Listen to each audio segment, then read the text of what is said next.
Welcome to Change Pace Poetry, number 8, the fourth in a short series of UFO subjects. This will be the last of the UFO. Probably I will go next time to the subject of love, young love, and old. I'm Leland Jamieson, and I'm going to read to you from 21st Century Bread 4 short poems which assume the Anunnaki but do not explain them. And the fourth poem is the title poem of the book. It's called Breaking 21st Century Bread. Before we start with that, let me show you this. If I can fix it so you can read it. This is a card I got from my dentist because it's time to come in to have my teeth cleaned. And the dentist is saying here to these space aliens, "Hello and welcome to Earth. I, for one, am quite excited about your arrival." Well, I guess so. First poem is called Snake Oil Liniment, and this was occasioned by a walk in the Connecticut woods where I ran into the foundation hole and remaining walls of a old farmhouse. So it's called Snake Oil Liniment.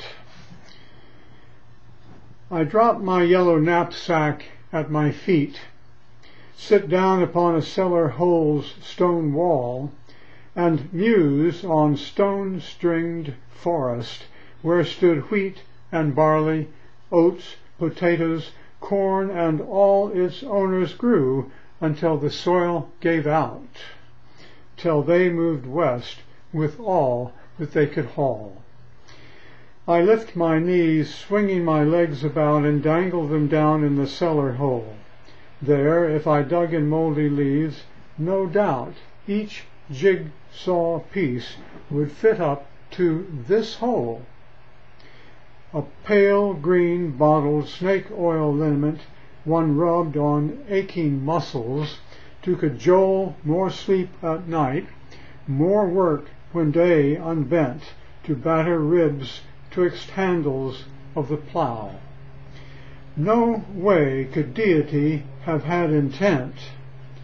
Why did the Anunnaki bring this row with nature, rape earth's gold, set up deceit and all false gods we can't quite disavow?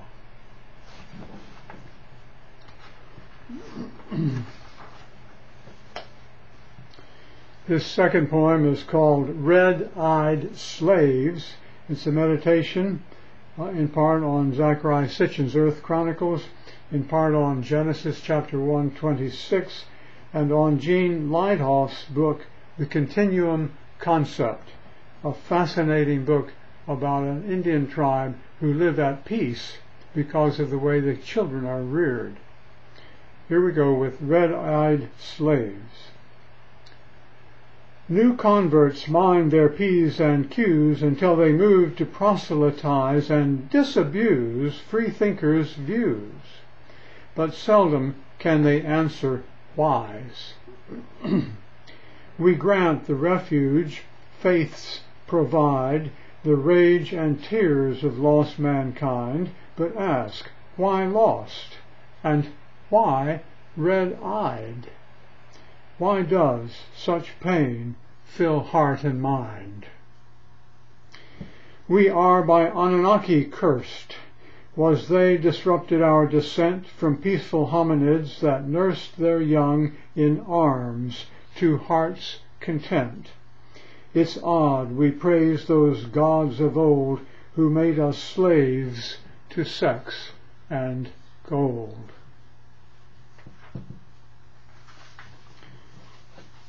The next poem was occasioned by strolling through Connecticut woods, no cellar hole this time, but lots of stone walls.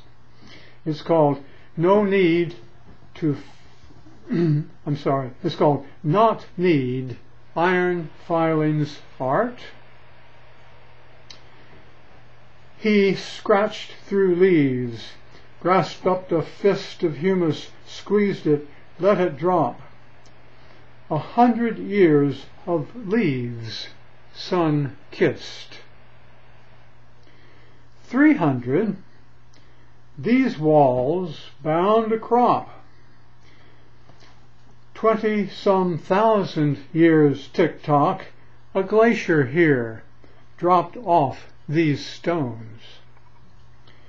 200,000 in Iraq, we slaved as Anunnakis drones.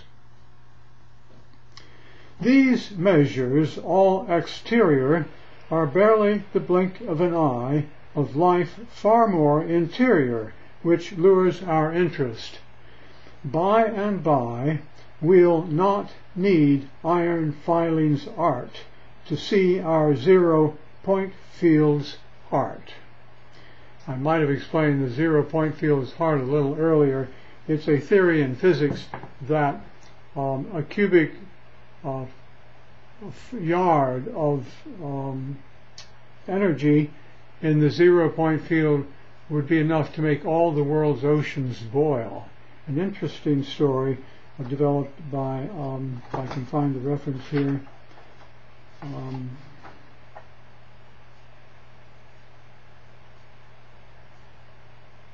Then McTaggart, The Field, published by HarperCollins Inc., 2002. Lynn with an E, McTaggart, M-C-T-A-G-G-E-R-T, The Field. I recommend it highly.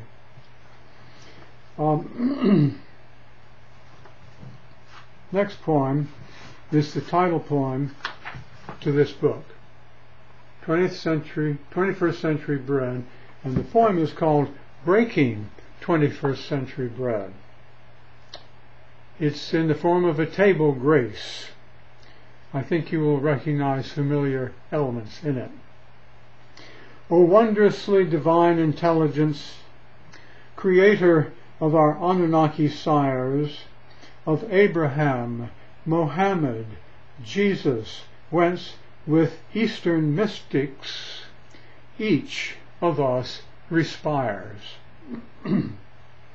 Creator seen in Martha and in Mary, whose puzzling hands make tools of shell and clay, who smuggle souls on broken waters ferry, on breasts compassion, quenching thirst with play.